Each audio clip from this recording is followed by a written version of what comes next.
الحمد للہ رب العالمین والصلاة والسلام علی سید الانبیاء والمرسلین اما بعد درس القرآن والحدیث الان عن حسن المعاشرت ولذا استعدوا استماع۔ آج کا درس قرآن درس حدیث حسن معاشرت، ایک ہی معاشرے میں رہنے والے مختلف افراد، چاہے وہ والدین ہیں، چاہے وہ بہن بھائی ہیں، چاہے وہ رشتہ دار ہیں، رشتہ دار پڑوسی ہیں یا غیر رشتہ دار پڑوسی، اس طرح مسکین غریب اور بیوائیں، اور اسی طرح گھر میں رہنے والے خادم جن کو نوکر اس دور میں کہا جاتا ہے، ان سب کے ساتھ اللہ جل شانہ نے تمام کے ساتھ حسن سلوک کا حکم دیا۔ آج کا درس قرآن درس حدیث اسی پہ ہوگا انشاءاللہ۔ توجہ کے ساتھ سنیں گے تو انشاءاللہ بہت فائدہ حاصل ہوگا۔ خلاق عالم جل شانہ نے قرآن حکیم میں ارشاد فرمایا، وَاعْبُدُوا اللَّهَ وَلَا تُشْرِكُوا بِهِ شَيْئًا، اللہ کی عبادت کرو، وَلَا تُشْرِكُوا بِهِ شَيْئًا، اس کے ساتھ کسی کو بھی شریک نہ بناؤ۔ اللہ کی عبادت خالصتاً اللہ کے لیے عمل، یہ وہ چیز ہے جس کا اللہ نے قرآن میں حکم دیا۔ وَاعْبُدُوا اللَّهَ، اللہ کی عبادت کرو۔ فسرا امام الفسرین عبداللہ ابن عباس رضی اللہ عنہ، وَاعْبُدُوا اللَّهَ یعنی وحد اللہ، اللہ کو ایک مانو۔ یہ تفسیر سب سے اولیٰ ہے، بہتر ہے، کیونکہ اگلی آیت ایسا اسی کے موافق ہے۔ فرمایا وَلَا تُشْرِكُوا بِهِ شَيْئًا، اللہ کو ایک مانو اور اس کے ساتھ کسی کو بھی شریک نہ، وہ وحدہ لا شریک ہے، ذات میں، صفات میں، کمالات میں اس کی ذات ہر ایک سے الگ ہے، بے نیاز ہے، وحدہ لا شریک ہے، تو اس کی عبادت کرو۔ اب اللہ کی عبادت کیسے کی جائے اور اللہ ہی کی عبادت ہو، اس کا کیا مطلب ہے؟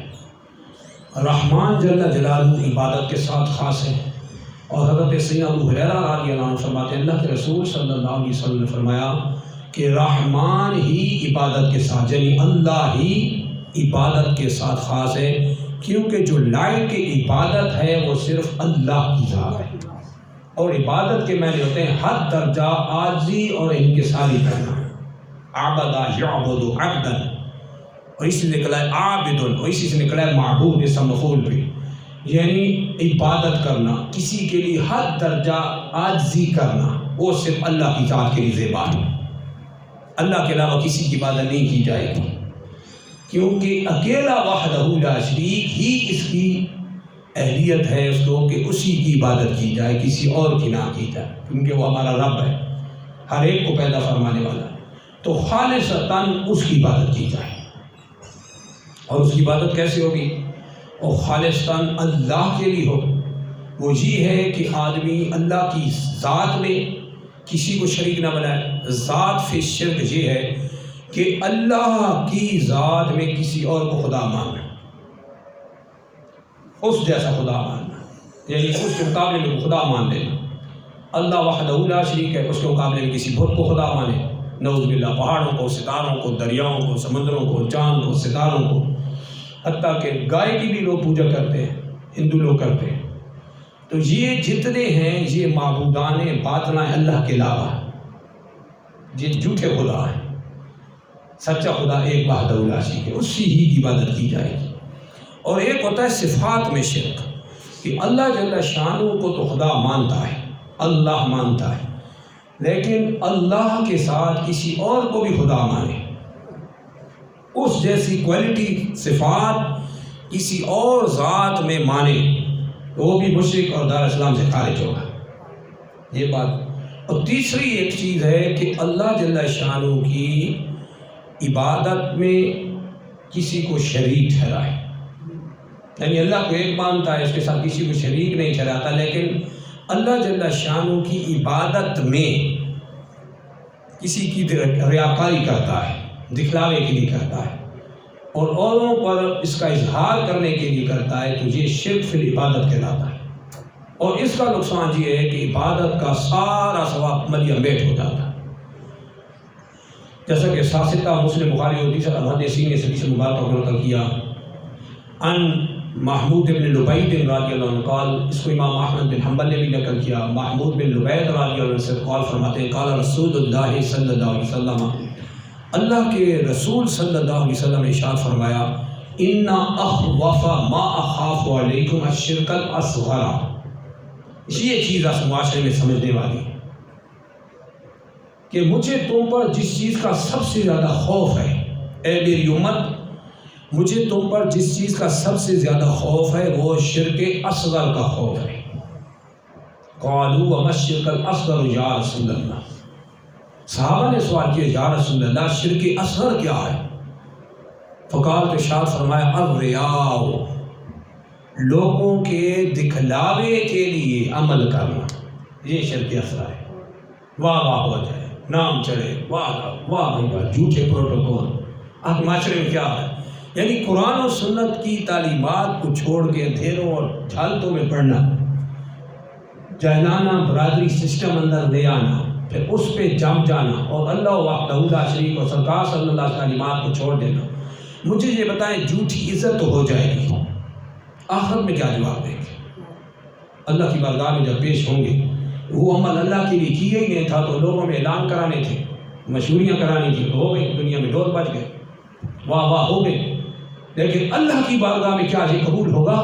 لوگوں میں تو قبول کروا لیا جھوٹا. یہ آدمی خود سوچے اور سنجیدگی کے ساتھ سوچے اللہ کے یہاں کیا جواب دیں گے، جبکہ اللہ نے فرمایا تھا میرے لیے ہی عمل کرو اور میری عبادت میں کسی کو شریک نہ بناؤ، میرے ساتھ کسی کی ریاکاری کر کے کسی کو شامل نہ کرو، اپنے اعمال برباد نہ کرو. وہاں کیا چلے گا؟ یہ چل جائے گا. یہ دنیا کی عدالتیں، دنیا کے نظام تو نہیں ہے جہاں کچھ لے دے کے نظام چلا لے. آخر میں کیسے چلے گا؟ آخر الحاکمین کے سامنے کیا جواب دے گا؟ ادھر پتہ کیا ہوگا؟ ادھر انجام یہ گا جو سرکار صلی اللہ علیہ وسلم پہلے بھی حدیث میں بیان کی. اس کو امام احمد حسین البیکی شعب ایمان میں اور دیگر محدثین نے بھی اس کو نقل کیا. وہ کیا ہے؟ سرکار نگار صلی اللہ علیہ وسلم ارشاد فرماتے ہیں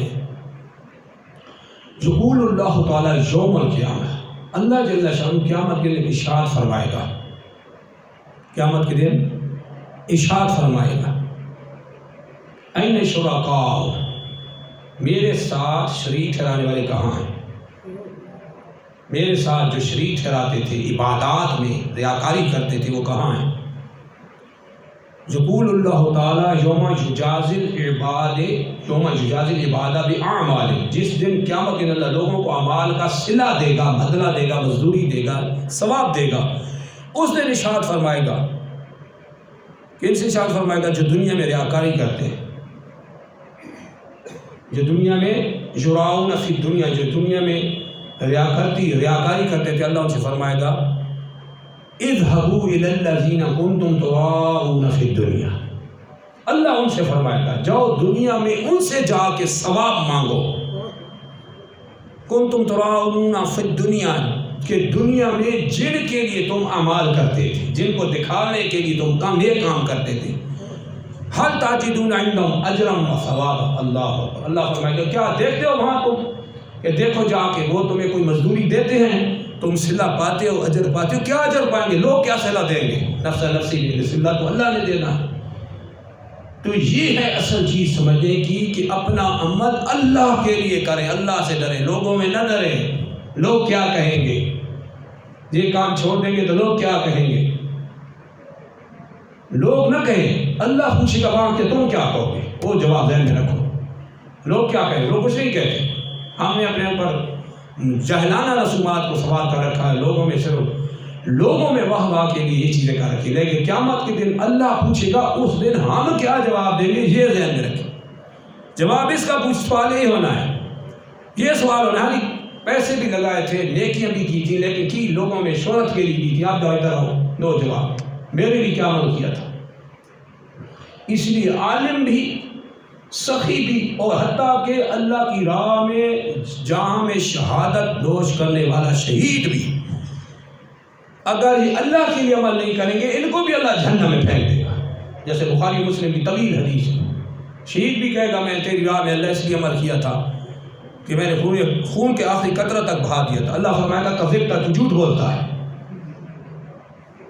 تم نے یہ عمل اس لیے کیا لے جو قال انا کا، تاکہ تجھے یہ کہا جائے کہ تو بہادر ہے، تیری واہ واہ ہو جائے، تیری واہ واہ. تو دنیا میں واہ واہ ہو گئی اور دنیا میں تجھے جو ملنا تھا مل گیا. عالم کو بھی پوچھا گیا، وہ کہے گا میں نے تیرے لیے تعلمت العلم وعلمتہ، میں نے سیکھا اور سکھاتا رہا. اللہ فرمایا کذبت، تو بھی جھوٹا ہے. تم نے اس لیے کیا لے جو قال انک عالم وقاری، تاکہ عالم اور قاری کہا جائے. شوری بڑی شہرت ہوئی، ڈھول بجائے، اور اس کو بھی اللہ حکم نے اس کو بھی منہ کے بال گھسیٹ کے جہنم میں پھینک.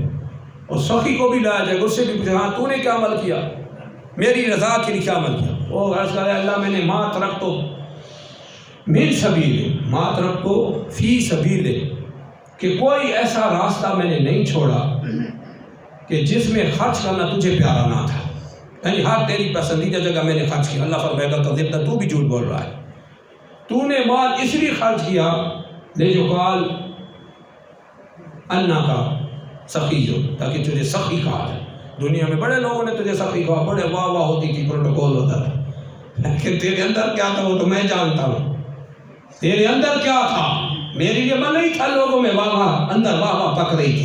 یہ حب جاش کو کہتے ہیں. یہ ہے اندر سے اصل چیز نکالنے کی کہ خالصتاً اللہ کے لیے عمل کریں. کب عمل کریں گے اللہ کے لیے؟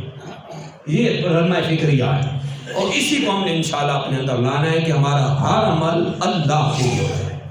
بے شک پھر شہرت ہو جائے، عمل اللہ کے لیے ہو، بے شک پھر شہرت ہو جائے.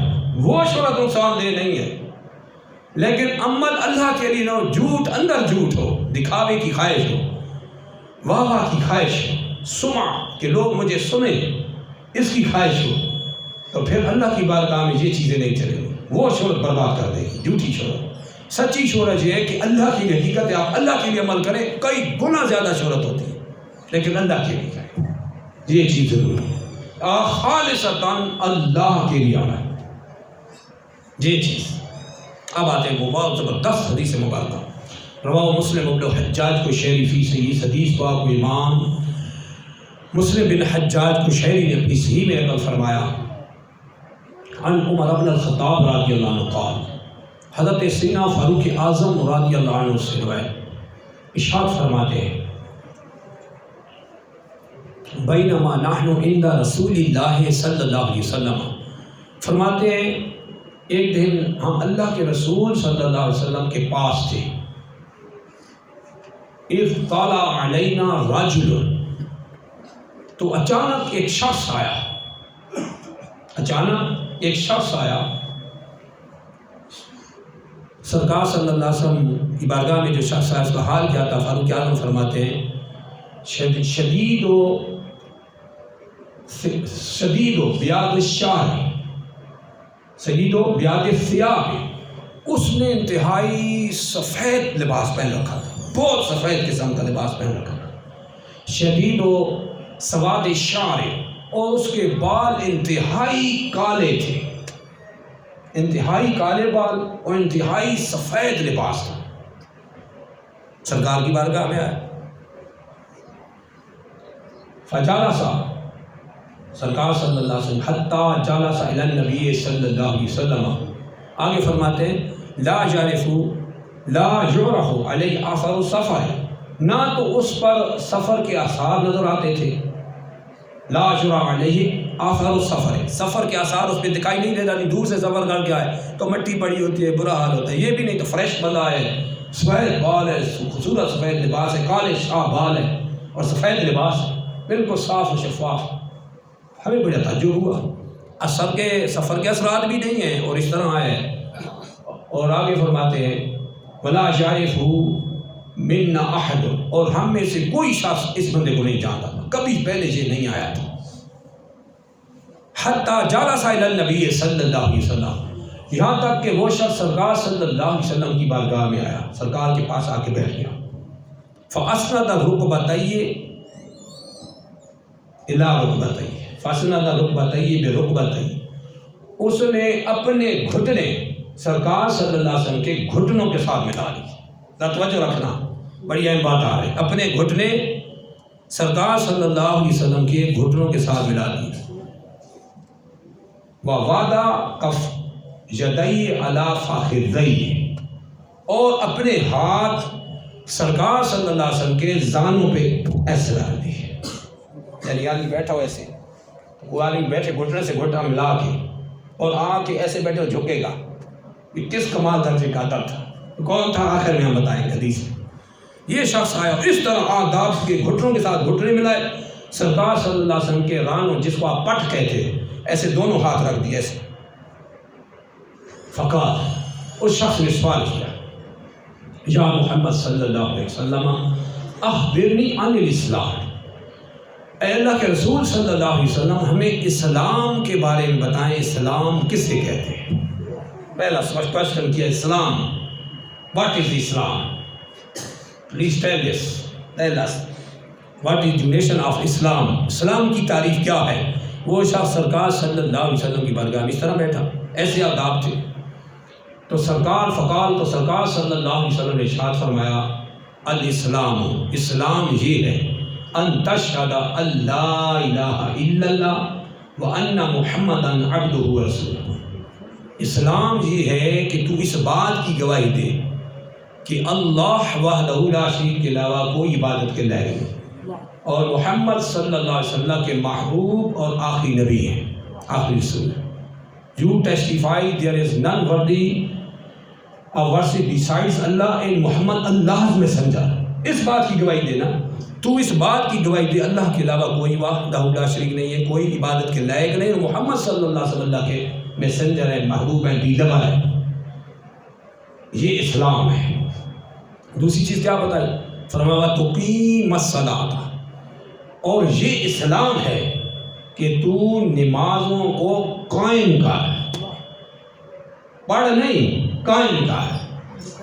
اب قائم کا یہ مطلب نہیں کہ ادا نہ کرو، کہتا ہے میں قائم کر رہا ہوں، گھر میں بیٹھے بیٹھے قائم ہو رہی ہے، یہ قائم نہیں ہے. جو جہل کلندر بیان کریں آج کل یہ کلندری نکلے ہوئے ہیں اور کہتے ہیں نماز پڑھنے کا دھوکہ نہیں، قائم کرنی ہے، بیٹھے قائم ہو رہی ہے. یہ جہل کلندر بھانگ چرس پی کے کلندر بنتے ہیں، کہیں اور پہنچے ہوتے ہیں کہیں اور. تو لوگوں کو بیوقوف بناتے ہیں، کڑے پہن کے، ہاتھ ایسے ایسے ہو رہے تھے، جھوم کے اور نیلے پیلے کپڑے پہن کے، ساتھ عورتوں والے سوکھلے لباس پہن کے ملنگے پھر رہے ہوتے ہیں، جہل ملنگے، جھمپنگی اور چسی قسم کے لوگ. اس قسم کے لوگوں کا آپ معاشرے میں ریلوے اسٹیشنوں پہ ادھر سامنا ہو جائے گا، آپ کو ہوتا بھی ہوگا. تو اللہ کے رسول صلی اللہ علیہ وسلم تقیم الصلاۃ، نماز کو قائم کر نماز، 5 نماز ادا کر.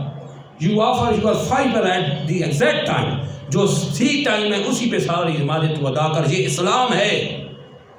آگے کیا فرمایا؟ وَتُؤْتِيَ الزَّكَاةَ، اور تو زکوٰۃ ادا کر. اللہ نے جو صاحب نصاب پہ سال کے بعد زکوٰۃ فرض کی ہے، اس میں زکوٰۃ جو بنتی ہے ادا کر. وَتَصُومَ رَمَضَانَ، اور جب رمضان شریف آئے، روزے تجھ پہ شرعی لحاظ سے فرض ہوں، تو رمضان کے روزے رکھ. یہ اسلام ہے. وَتَحُجَّ الْبَيْتَ إِنِ اسْتَطَعْتَ إِلَيْهِ سَبِيلًا، اور جب اللہ کی طرف سے تم پہ حج فرض ہو، جب تم صاحب استطاعت ہو، تمہارے پاس اتنا خرچ ہو کہ گھر والوں کا بھی بچا کے جاؤ، آنے جانے کے اخراجات بھی ہوں، خرچہ بھی ہو، واپسی تک سلسلہ صحیح ہو، صحت بھی ٹھیک ہو، تو تجھ پہ حج فرض ہے. زندگی میں ایک بار تجھ پہ حج فرض ہے. یہ اسلام ہے. یہ سوال اسلام کے بارے میں سرکار صلی اللہ علیہ وسلم ڈیٹیل کے ساتھ جانتے ہیں. یہ اسلام ہے. آج کے اسلام بھی دیکھیں اور سرکار نے جو اسلام بتایا وہ بھی دیکھیں. آج کیا ہو رہا ہے معاشرے میں؟ نماز پڑھتے ہیں لوگ، 90% لوگ دنیا کے بے نمازی، استغفر اللہ، 90%. اپنا حال دیکھ لیں معاشرے کا، 90% لوگ بے نمازی، 10% لوگ نماز پڑھتے ہیں. تو اسلام کے طرح ہے. زکوٰۃ دیکھیں تو وہ بھی اکثریت نہیں دیتی، روزے اکثریت نہیں رکھتی، بالکل ٹھیک ٹھاک صحت، روزے نہیں رکھتے. حالانکہ روزے رکھنے اس کی صحت کے لیے بہتر تھا، اور پورا سال اس کی باڈی ایسے ہو جاتی جیسے آج اپنی ماں کے پیٹ سے پیدا ہو، ریفریش ہو گئی. لیکن اس کو باڈی ریفریش نہیں چاہیے، بیماریاں چاہیے، روزے نہیں رکھ رہے. آگے پھر حج فرض ہوا، وہ ادا کرے زندگی میں ایک بار سے. بہت آسان ہے اسلام. سرکار صلی اللہ علیہ وسلم یہ اسلام ہے. ثم قال، پھر اس شخص نے پھر سوال کیا، یا محمد صلی اللہ علیہ وسلم اخبرنی عن الایمان. یہ اسلام کا سوال تھا، اب ایمان کا سوال ہوا. یا رسول اللہ صلی اللہ علیہ وسلم آپ مجھے بتائیے ایمان کسے کہتے ہیں؟ فقال، تو سرکار صلی اللہ علیہ وسلم ارشاد فرمایا ان تؤمن باللہ و ملائکتی و کتبی و رسلی والیوم الآخر، فرمایا تو اس بات کا یقین رکھ، یہ ایمان ہے۔ کس بات کا یقین رکھ؟ تو ایمان میں نہیں یقین، تو ایمان رکھ، یقین رکھ کس پہ؟ اللہ پہ وحدہ لا شریک پہ، اور کس پہ کہا؟ آخرت پہ، فرشتوں پہ، کتابوں پہ جو آسمان سے نازل ہوئی، وَأَن تُؤْمِنَ بِالْقَدْرِ خَيْرِ وَشَرِّ، اچھی اور بری تقدیر اللہ کی طرف سے، اس پہ بھی ایمان رہا، یہ ایمان ہے۔ فقال، حضرت فاروق اعظم فرماتے ہیں فَعَجِبْنَا لَهُ يَسْأَلُهُ، فَعَجِبْنَا لَهُ يَسْأَلُ وَيُصَدِّقُ، ہمیں اس بندے پہ بڑا تعجب آ رہا تھا کہ یہ سائل جو ہے، کوشچن کرنے والا، سوال کرنے والا، خود سوال بھی کرتا ہے اور سوال کا جواب سن کے اس کی تصدیق بھی کرتا ہے۔ یہ تو وہی کرے گا جس کو پہلے سے پتہ ہو، اور وہ سوالات کر کے سوال کی پھر تصدیق بھی کر رہا ہو کہ ٹھیک ہے، اوکے۔ ہمیں اس پہ تعجب ہو رہا تھا کہ یہ کیسا سائل ہے، یہ کیسا سوالی ہے، سوال بھی کرتا ہے، خود تصدیق بھی کرتا ہے۔ فرماتے ہیں ثم قال، پھر اس شخص نے عرض کی اخبرنی عن الاخلاص، اخبرنی، اے اللہ کے رسول صلی اللہ علیہ وسلم ہمیں اخلاص کے بارے میں بتائیں۔ اخلاص کسے کہتے ہیں؟ اخلاص خالصاً اللہ کے لیے عمل۔ اخبرنی، ہمیں بتائیں اخلاص کسے کہتے ہیں؟ فقال، تو سرکار صلی اللہ علیہ وسلم فرمایا ان تعبد اللہ، اخبرنی عن الاحسان، احسان یعنی اخلاص کسے کہتے بتائیں؟ تو ارشاد فرمایا ان تعبد اللہ کأنک تراہ، فرمایا اخلاص یہ خالص اللہ کے لیے ہو جانا، یہ ہے کہ تو اللہ کی ایسی عبادت کر گویا تو اللہ کو دیکھ رہا ہے۔ یہ مقام اعلیٰ کا سکتا، یہ اعلیٰ درجے کی ڈگری ہے۔ فَإِن لَمْ تَكُنْ تَرَاهُ فَإِنَّهُ يَرَاكَ، اور اگر اس مقام پہ فائز نہیں ہے تو اتنا کم از کم ضرور یقین رکھ کہ جس کی تو عبادت کر رہا ہے وہ تجھے دیکھ رہا ہے۔ یہ احسان اور اخلاص ہے۔ فقال، پھر ثم قال، پھر شخص نے عرض کی اخبرنی عن الساعہ، اے اللہ کے رسول صلی اللہ علیہ وسلم قیامت کے بارے میں بتائیے، کب قائم ہوگی قیامت کا فکس سن بتائیں۔ دن تو بتا دیا سرکار نے اللہ کی عطا سے، جمعہ کا دن، اور مہینہ بھی بتا دیا 10ویں محرم، لیکن سن چھپا دیا گیا۔ اللہ نے بہت سی چیزیں چھپا دی، روح کو چھپا دی۔ یسألونک عن الروح، اے حبیب صلی اللہ علیہ وسلم سے روح کے بارے میں پوچھے، روح کی حقیقت کیا ہے؟ جو انسان سے نکلتی ہے انسان مر جاتا ہے، آتی ہے تو انسان زندہ ہو جاتا ہے، کوئی شے تو ہے، لیکن چونکہ انسانی عقل اس کو نہیں سمجھ سکتی تھی، اللہ نے اس کو چھپائے رکھا۔ تو فرمایا قل الروح من امر ربی، اے حبیب صلی اللہ علیہ وسلم کافروں کو بتا دیے کہ روح میرے رب کے حکموں میں سے حکم ہے۔ اور حدیث کا مطالعہ کریں تو پتہ چلتا ہے کہ جسم سے نکالی جانے والی روح کو جبریل امین مومن کی روح کو ریشمی روپال میں لپیٹ کے لے جاتے ہیں، اور اس کی حقیقت اللہ جانتا ہے، کوئی شے ہے، لیکن چونکہ انسان نہیں سمجھ سکتا تھا، اللہ نے یہ فرمایا۔ لہذا قیامت کا مقررہ سن نہیں بتایا گیا۔ اللہ کی ہزارہ حکمت ہے، کسی بندے کو بتایا جائے تیری موت فلاں دن ہے، ہر بندے کو بتا دیا جائے، ہر بندے کو اتنے سال ہیں تیرے، اتنی سانسیں فلاں دن ہے، فلاں ٹائم پہ تو مر جائے گا، بندہ پہلے مر جائے گا۔ سوچ کے لوگ ٹینشن میں مریض ہو جائیں گے۔ ہر چیز میں اللہ نے حکمت رکھی ہے، نہ بتا کے حکمت رکھی ہے، ورنہ یہ ٹینشن کھاتی ہے کل موت ہے۔ جن کو بلیک وارنٹ جاری ہوتے ہیں نا سزائے موت، ان سے پوچھے نا کیا حال ہوتا ہے، ان کو پہلے موت آتی ہے۔ اللہ ہر کسی کو بری موت سے بچائے۔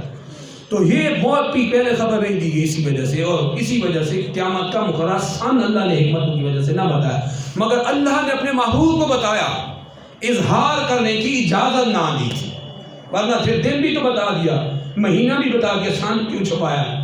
اللہ نے اس کی اجازت نہیں دی کہ یہ مخلوق میں ظاہر نہیں کرنا۔ جب جبریل امین وہ جو جس سائل تھے اس نے پوچھا اخبرنی عن الساعہ، قیامت کو بتائیں، قیامت کب ہوگی؟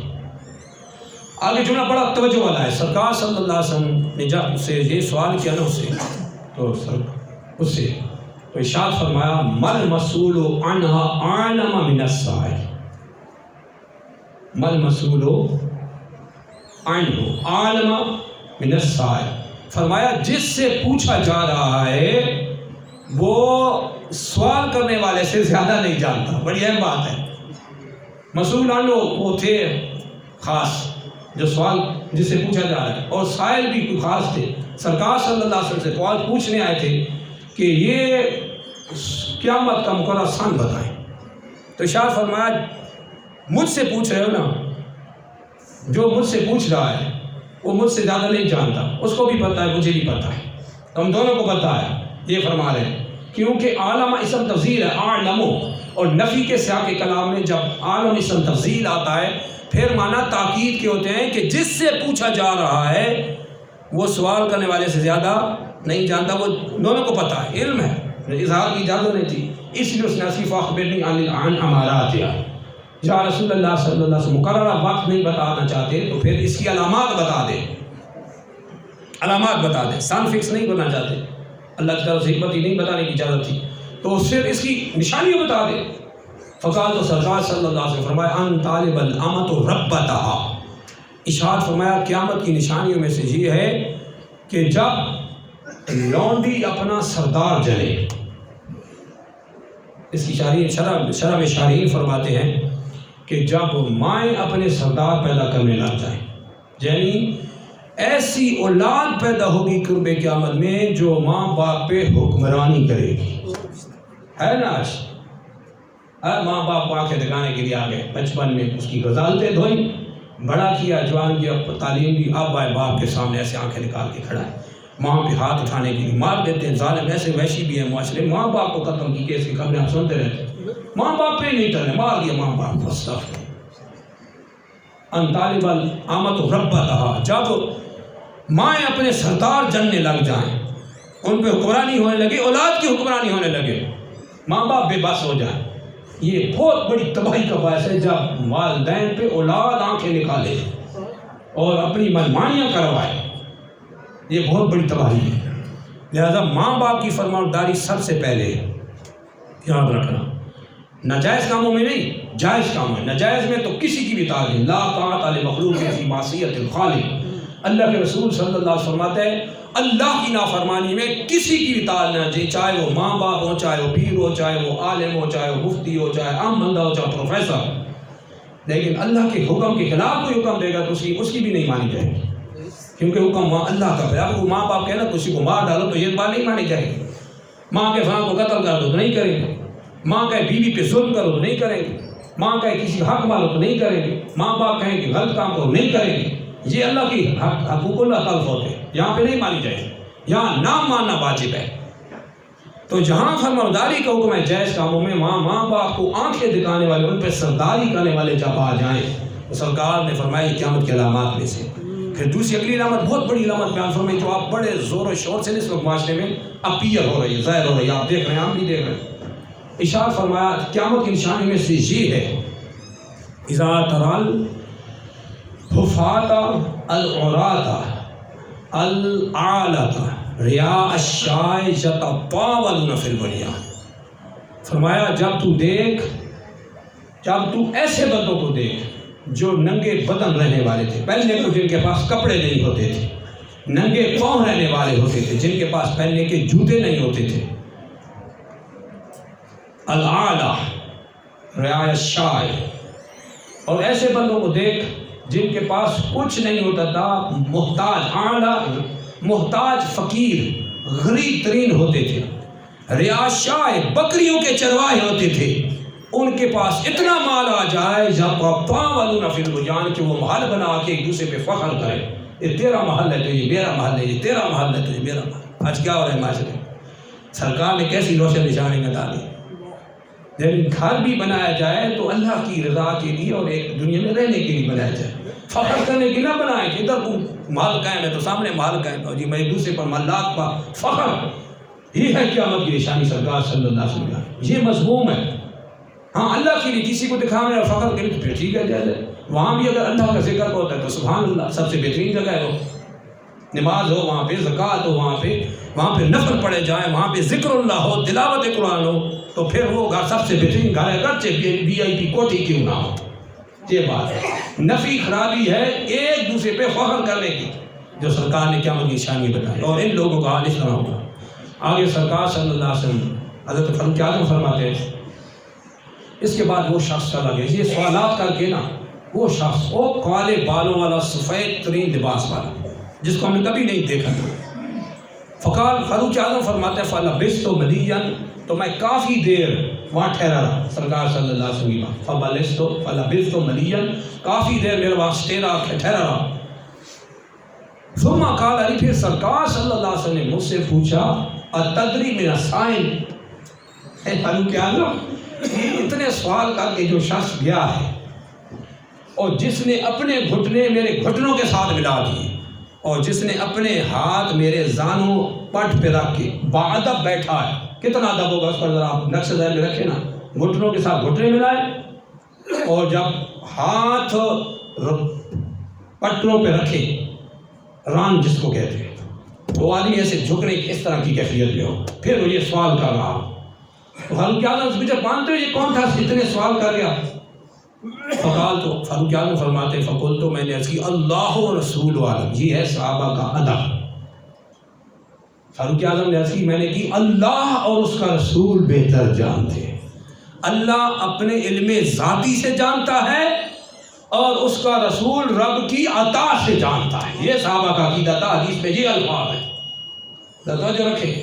جب یہ عرض کی فقال، تو سرکار صلی اللہ علیہ وسلم فرمایا انہو جبریل علیہ السلام، یہ جو سوال کر کے آیا تھا اور کالے بالوں والا سفید ترین لباس والا جس نے اپنے گھٹنے میرے گھٹنوں کے ساتھ ملا دیا، اپنے ہاتھ میرے زانوں پہ رکھ دی، جھک کے یہ جو بیٹھا تھا، یہ جو سوال کر رہا تھا، خود تصدیق بھی کر رہا تھا، جانتے ہو یہ جبریل امین علیہ السلام آئے تھے۔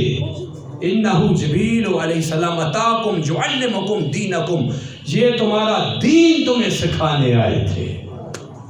کیسا ادب تھا سوال، سید الملائکہ یعنی نورانی مخلوق کے بھی سردار ہیں، سکھانے کیا آئے تھے؟ اسلام، ایمان، اخلاص، یہ چیزیں سکھا کے سوالات کی صورت میں سرکار سے جوابات سنا کے یہ تمہیں تمہارا دین سکھانے آئے تھے۔ جب نورانی مخلوق سید الملائکہ حضرت جبریل امین سید الملائکہ ہیں، ملائکہ کے سردار ہیں، اس نورانی مخلوق کے سردار کے ادب کا یہ حال ہے کہ سرکار کے گھٹنوں کے ساتھ گھٹنے ملا کے اپنے ہاتھ سرکار کے رانوں پہ پٹ پہ رکھ کے بیٹھے، جھک کے آپ اس ادب کو سامنے رکھیں اور اس طرح سوال کریں تو امتی کو کیسا ادب ہونا چاہیے۔ یہ سرکار صلی اللہ علیہ وسلم کی بارگاہ میں اسلام، ایمان اور اخلاص سکھا کے گئے۔ لہٰذا جب بھی کوئی عمل ہوگا تو اللہ کی رضا کے لیے ہوگا، جب بھی کوئی عمل تو خالصتاً اللہ کی رضا، ہمیشہ ذہن رکھیں۔ چونکہ درس قرآن کا یعنی 3 حصہ رہے گا انشاءاللہ، to be continue for next